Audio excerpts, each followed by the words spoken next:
Hello aspirants, welcome to Vishyam Academy. In this video we are dealing with internal security paper and the topic is faulty mineral policies. First in a timeline nokam. For example 1991 mines and minerals taken by the government. In 1993 national mineral policy continued up to 1997. 1997 FDI. 2006 FDI more liberalized. That is, FDI is applicable up to 100%. But FDI എന്ന് വെച്ചാൽ foreign direct investment. It is an investment made by a firm or individual in one country into business interest located in another country. ഒരു കൺട്രിയിൽ നമ്മൾ ഒരു interest വേറൊരു കൺട്രിയിൽ business related ആയിട്ട് നമ്മൾ investment കൊടുക്കുന്നതാണ്. ഒരു ഫേം ഇൻവെസ്റ്റ് അല്ലെങ്കിൽ ഒരു ഗ്രൂപ്പ് ഓഫ് പീപ്പിൾ അല്ലെങ്കിൽ ഒരു ഫേം ഇൻവെസ്റ്റ്മെന്റ് ചെയ്യുന്നതാണ് for in another country from one country. അതാണ് foreign direct investment. Generally, FDI takes place when an investor establishes foreign business operations or acquires foreign business assets in a foreign company. In this internal security paper, FDI എങ്ങനെയാണ് related ആയിട്ടുള്ളത് നമുക്ക് further നമ്മൾ നോക്കാം. In 1991, LPG reforms brought up in India which abandoned the social authority power of government to extract mines. Later in 1993, National Mineral Policy was formed in which private sectors in India were allowed to extract the minerals. അപ്പോൾ 1991 LPG reforms, liberalization, privatization, globalization, that LPG reforms ഇന്ത്യയിൽ 1991 കൊണ്ടുവന്നിട്ടുണ്ടായിരുന്നു. Which abandon the social authorities power of government to extract mines. അപ്പോൾ mines extract ചെയ്യാൻ power of government, social authorities power of government abandon ആയിരുന്നു. Later in 1993 national mineral policy form ചെയ്തു. അതിൽ private sectors in ഇന്ത്യയാണ് minerals extract ചെയ്യാനായിട്ട് allow ചെയ്തിട്ടുണ്ടായിരുന്നത്. Further advancing in the year 1997, FDI, the mineral sector were allowed with the capital, and later in 2006, capital was removed and FDI was allowed at an extent of 100%. അപ്പോൾ നേരത്തെ time line പറഞ്ഞത് കുറച്ച് explain ചെയ്ത് പറയുന്നത് മാത്രം. First 1997 FDI allow ചെയ്തിട്ടുണ്ടായിരുന്ന minerals FDI the mineral sectors were allowed with the capitalization. Later in 2006 കുറച്ചും കൂടെ ലിബറലൈസ്ഡ് ആയിരുന്നു up to 100%. As this happened, the local tribals were eliminated and were easily persuaded by the Naxals to take up the arms. അപ്പോൾ ഇവിടെ നെക്സലിസം എങ്ങനെയാണ് ആക്ടപ്പ് ചെയ്യുന്നതെന്നാണ് പറയുന്നത്. അതിനുശേഷം ഇത് നടന്നതിന് ശേഷം ലോക്കൽ ട്രൈബ്സ് എലിമിനേറ്റ് ചെയ്യപ്പെട്ടിട്ടുണ്ടായിരുന്നു. As this happened, the local tribals were eliminated and this led to the easily persuaded by the Naxals to take up the arms. അപ്പോൾ ഈ നെക്സൽസ് അങ്ങനെയാണ് ഈ ആംസ് ടേക്കപ്പ് ചെയ്തതെന്നാണ് പറയുന്നത്. ഇനി Salwa Judum, the meaning of Salwa Judum in Gondi language. അപ്പോൾ സൽവാജുരും പറയുന്നത് ഒരു ഗോണ്ടി ലാംഗ്വേജ് ആണ്. It's known as purification. It was started in the southern parts of Chhattisgarh namely Bastar districts were headed by the common people. Common people ആണ് ഹെഡ് ചെയ്യുന്നത്. It was a door to door campaign reading about ill effect of Naxalism. This campaign which was started in the year 2005. അപ്പോൾ ഇതൊരു door to door campaign ആണ്. അത് started ചെയ്തത് 2005 the Bastar region of Chhattisgarh was considered to be the brain child of Mahendra Karma. അപ്പോൾ സൽവാജുരും startup ചെയ്തത് മഹേന്ദ്ര കർമ്മ. Last വീഡിയോയിൽ പറഞ്ഞിരുന്ന മഹേന്ദ്ര കർമ്മ 2013 അറ്റാക്ക് ചെയ്യാൻ ശ്രമിച്ചിട്ടുണ്ടായിരുന്നു എന്നുള്ളത്. Who was the leader of the opposition. Okay, once again this campaign which was started in the year 2005, the Bastar region of Chhattisgarh was considered to be the brainchild of Mahendra Karma, who was the leader of opposition. And local MLA Dr. Raman Singh included Salvajurum as an effective strategy when the government planned to tackle Naxalism. അപ്പോൾ government Naxalism tackle ചെയ്യാൻ വേണ്ടി plan ചെയ്യുന്ന സമയത്ത് മഹേന്ദ്ര കർമ്മയും local MLA doctor Raman സിംഗും ഈ സൽവാർ ജുലുമിൽ include ചെയ്തിട്ടുണ്ടായിരുന്നു as an effective strategy. As it was added to the government plan, soon Salva Judum started getting necessary financial infrastructure and technical support. അപ്പോൾ ഗവൺമെന്റ് പ്ലാനിലേക്ക് ഇത് ആഡപ്പ് ചെയ്തതിന് ശേഷം ഈ സൽവാ ജുലും കുറെ ഫിനാൻഷ്യൽ ഇൻഫ്രാസ്ട്രക്ചർ ആണെങ്കിലും ഫിനാൻഷ്യൽ സപ്പോർട്ട് ആണെങ്കിലും ടെക്നിക്കൽ സപ്പോർട്ട് ആണെങ്കിലും കിട്ടാൻ തുടങ്ങിയിരുന്നു. As this happen, the process of Salva Judum became more popularized. The agitated Naxalists first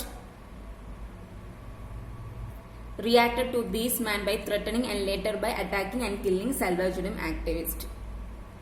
അപ്പോൾ ഈ agitated Naxalist first agitated Naxalist means പ്രക്ഷോഭരായ നെക്സലിസ്റ്റ് ഫസ്റ്റ് എങ്ങനെ റിയാക്ട് ചെയ്തത് ദീസ് മാൻ ബൈ അവരെ ത്രെറ്റൺ ചെയ്തിട്ടും later attacking and killing Salwa Judum activist attack ചെയ്യുന്നതും kill അങ്ങനെയാണ് അവർ റിയാക്ട് ചെയ്തത്. When this attack started, the Salva Judum appealed for the constitution and legal rights of self-defense and rights of protection against legal killing and asked for the arms from the government of India. അപ്പോൾ ഈ attack ഒക്കെ start ചെയ്യുന്ന സമയത്ത് ഈ സൽവാ ജുലും അവര് those people appealed for the constitutional legal rights, അവർ self ഡിഫെൻസിന് വേണ്ടിയിട്ടും പ്രൊട്ടക്ഷൻ റൈറ്റ്സ് ഓഫ് പ്രൊട്ടക്ഷൻ ഈ ലീഗൽ കില്ലിങ്ങിനും എഗെയിൻസ്റ്റ് ആയിട്ട് പ്രൊട്ടക്ട് ചെയ്യാൻ വേണ്ടിയിട്ടും അവർക്ക് ഗവൺമെന്റിൽ നിന്ന് ആംസിനും അവരെ ചോദിച്ചിട്ടുണ്ടായിരുന്നു. Later the government provided the arms to the Salwa Judum activist and these armed സഡർ is known as SPO special police officers. അപ്പോൾ അവരുടെ കാര്യങ്ങൾ അപ്രൂവൽ ചെയ്തതിനു ശേഷം ഗവൺമെന്റ് ആംസ് കൊടുത്തിട്ടുണ്ടായിരുന്നു സൽവാ ജുലും ആക്ടിവിസ്റ്റിന്. അതാണ് later known as special police officers. This situation has led to the condition of civil war in which Salva Judum faction, Naxalite faction, fought for the supremacy and the government intervention in this war minimum, and this state of government was largely criticized by the human rights activities. അപ്പോൾ ഈ situation ഒരു civil വാറിലാണ് lead ചെയ്തത്. അതിൽ ആരാണ് supreme power, ആർക്കാണ് supreme power എന്ന് between Salwa Judum faction Naxalite faction ഉണ്ടായിരുന്നു. അപ്പോൾ ഗവൺമെന്റ് ഇന്റർവെൻഷൻ കുറവായിരുന്നു. അതുകൊണ്ട് തന്നെ this state of government intervention കുറവായത് കാരണം ആ ഗവൺമെന്റ് ലാർജ് ക്രിറ്റിസിസം ഫേസ് ചെയ്തു by human rights activities. In 2011, the Honorable Supreme Court of India declared Salva Judum as constitutional and illegal and asked Chhattisgarh government to disarm SPOs with immediate effect. അപ്പോൾ 2011 supreme court of India declare ചെയ്തു salwar ജുലുമിനെ unconstitutional ആയിട്ടും ഇല്ലീഗലായിട്ടും declare ചെയ്യണം. And Chhattisgarh ഗവൺമെന്റിനോട് SPOസിനെ disarm ചെയ്യണം with immediate effect എന്ന് പറഞ്ഞു. The grounds in which Supreme Court declares Salva Judum unconstitutional and illegal war. Supreme Court concluded that Chhattisgarh government very wrongly interpreted the meaning of self-defense by giving weapons to SPOs, and further the Supreme Court stated that under the frameworks of Indian Constitution, under no circumstances the government can shed its responsibility of protecting the citizens.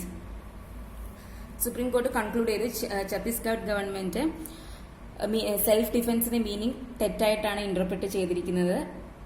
എന്തുകൊണ്ടാണ് അങ്ങനെ പറയാൻ കാരണം?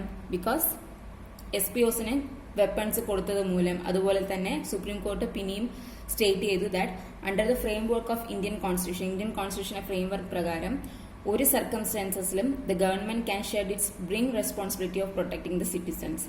അപ്പോൾ സിറ്റിസൺസിനെ protect ചെയ്യാനുള്ള responsibilities ഒരു കാരണവശാലും shed ചെയ്യാൻ പാടില്ല, അതായത് പകരാൻ പാടില്ല.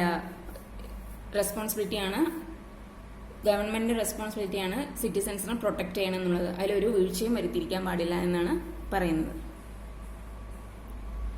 Supreme court had made a reference to the tribes who were and uneducated and said that these people have been misused by government to sacrifice their life without proper awareness and acknowledgement.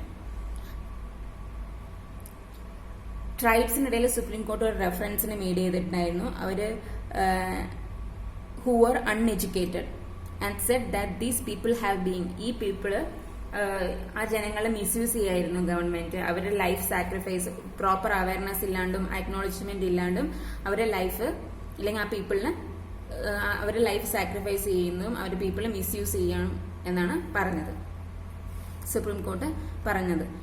State government stand on Salwa Judum. Chhattisgarh government pleaded during the trial that SPOs within SJ must be seen as auxiliary or subsidiary police force. Chhattisgarh government പറഞ്ഞായിരുന്നു ഈ ട്രയലിൽ, അതായത് SPOs salwar ജുഡുമിന്റെ ഇടയിലുള്ള SPOs auxiliary അല്ലെങ്കിൽ subsidiary police force ആയിട്ട് കാണണം എന്ന് പറഞ്ഞായിരുന്നു. ഈ ട്രയൽ ടൈമിൽ SPOs within Salva Judum must be seen as auxiliary or subsidiary police force. The state government is fully competent to raise subsidiary police office under State Police Act 2000. Supreme Court replied all the statement by saying that by any state government subsidiary police force, then it can be used for disaster management, crowd management and traffic management, and no other circumstance the subsidiary police force substitute the main police force. ഒരു സാഹചര്യത്തിലും subsidiary police ഫോഴ്സിനെ main police force ആയിട്ട് substitute ചെയ്യാൻ പാടില്ല എന്ന് supreme കോടതി പറഞ്ഞിട്ടുണ്ടായിരുന്നു. And also supreme കോടതി റിപ്ലൈഡ് ദാറ്റ് സ്റ്റേറ്റ് ഗവൺമെന്റ് നിയമിച്ചിരിക്കുന്ന സബ്സിഡിയറി പോലീസ് ഫോഴ്സിനെ ഡിസാസ്റ്റർ മാനേജ്മെന്റിനായിട്ടും ക്രൗഡ് മാനേജ്മെന്റിനായിട്ടും ട്രാഫിക് മാനേജ്മെന്റിനായിട്ടും യൂസ് ചെയ്യാം. പക്ഷെ ഒരു സർക്കംസ്റ്റാൻസസിലും മെയിൻ പോലീസ് ഫോഴ്സ് ആയിട്ട് സബ്സിഡിയറി പോലീസ് ഫോഴ്സിനെ യൂസ് ചെയ്യാൻ പാടില്ല എന്ന് പറഞ്ഞു.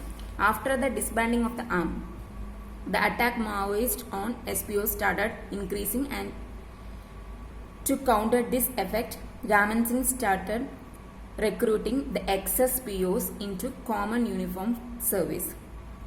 അപ്പോൾ ഡിസ്ബാൻഡിങ് ആണെന്ന് പറഞ്ഞിരുന്നല്ലോ. അപ്പോൾ ഡിസ്ബാൻഡിങ്ങിന് ശേഷം SPOസിനെ മാവോയിസ്റ്റ് അറ്റാക്ക് ചെയ്യാൻ ആ ഒരു സ്റ്റാർട്ടപ്പ് കൂടിയിട്ടുണ്ടായിരുന്നു.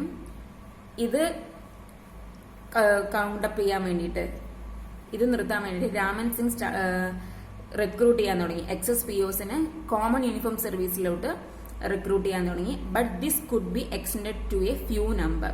പക്ഷെ ഒരു ഫ്യൂ നമ്പറിലോട്ട് മാത്രമേ ഇത് എക്സ്റ്റെൻഡ് ചെയ്യാൻ പറ്റിയിട്ടുണ്ടായിരുന്നുള്ളൂ. Later on 2013, large scale attack on Mahendra Karma proved to be taken to the government future. അപ്പോൾ ഇത്രയാണ് സൽവാജുഡും. മോഡ് ഓഫ് ഓപ്പറേഷൻ ഓഫ് നെക്സലിസം നോക്കാനുണ്ട്, അത് സെപ്പറേറ്റ് വീഡിയോയിൽ പോസ്റ്റ് ചെയ്യാം. ഇതിന്റെ പ്രീവിയസ് വീഡിയോന്റെ ലിങ്ക് ഞാൻ ഡിസ്ക്രിപ്ഷൻ ബോക്സിൽ ഇടാം. And thank you for your patients. All the best.